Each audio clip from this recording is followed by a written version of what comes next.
Imagine this. You're walking through a graveyard.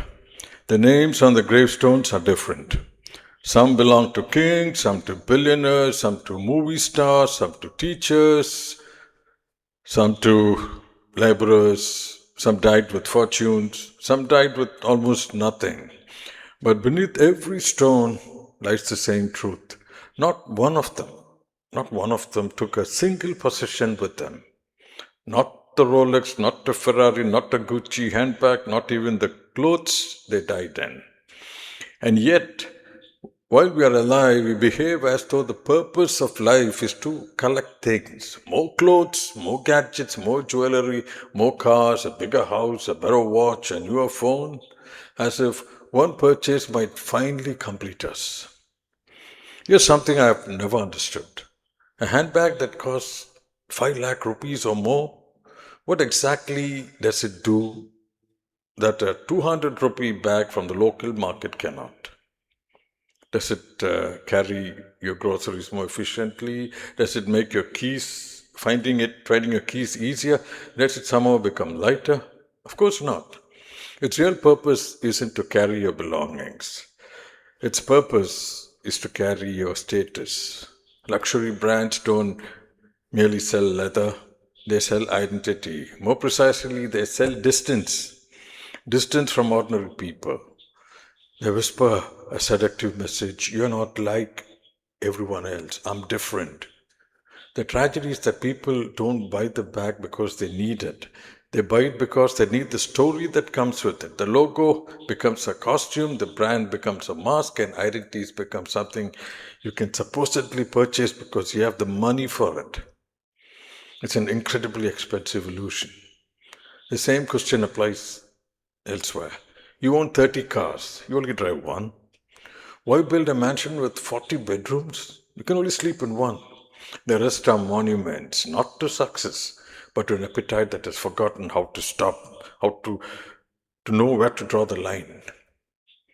Consumer culture is convinced that happiness is always one purchase away. The next phone, the next holiday, the next promotion, the next luxury watch, the next house, the next car is always a next.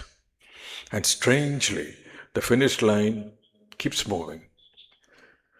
Have you noticed something? Buying something feels wonderful. Owning it, not so much. That's because the greatest pleasure often lies in anticipation, the delivery, the unboxing, the compliments. When you buy something from Amazon and it comes to you and you open it out, that's where you derive the most pleasure. A week later, it's just another object. Soon the excitement fades, the emptiness quietly returns.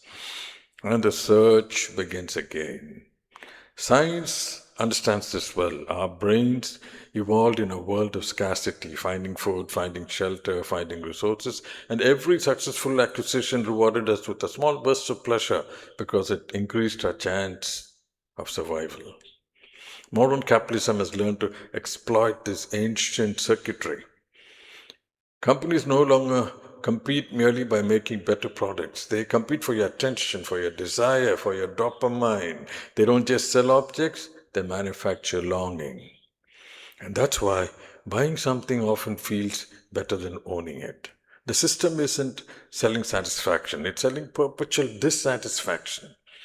Because a satisfied customer will stop buying. And there's another way of looking at this.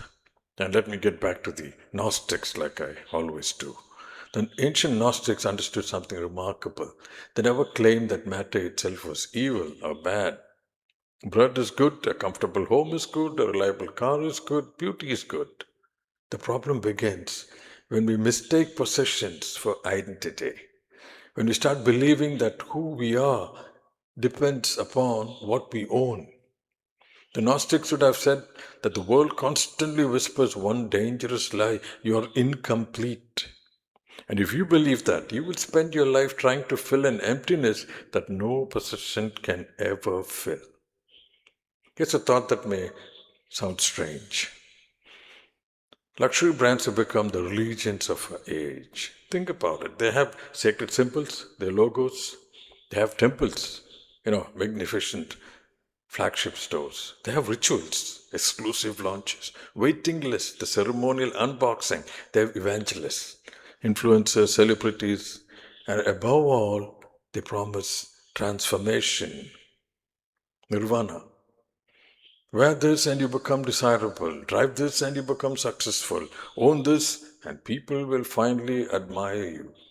This isn't merely commerce, it's mythology.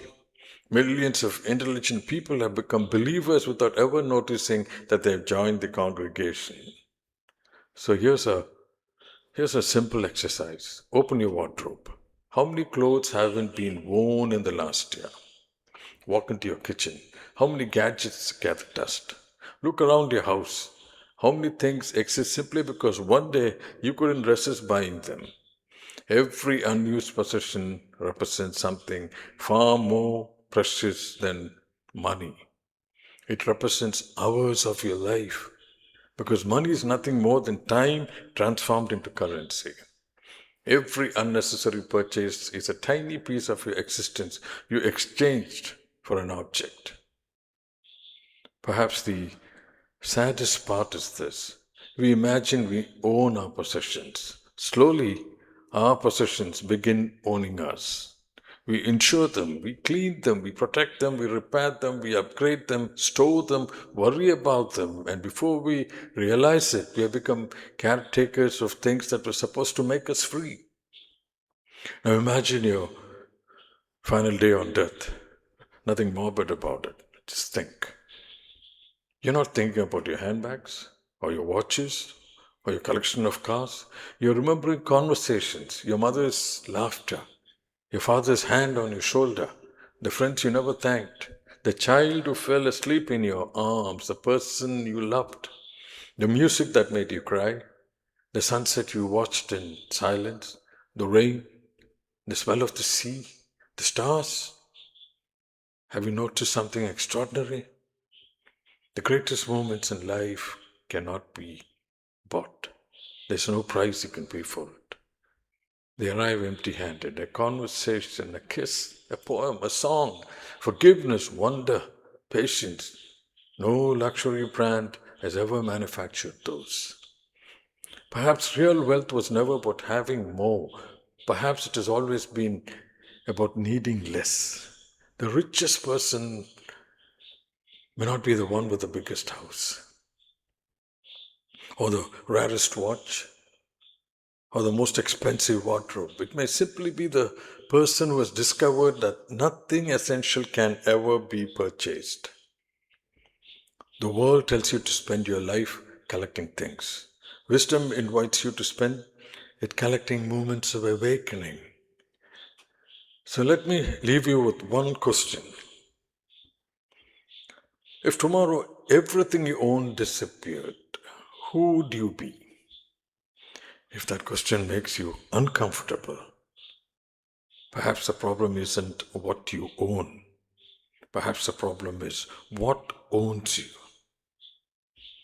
So until next time, seek the light within. Thank you.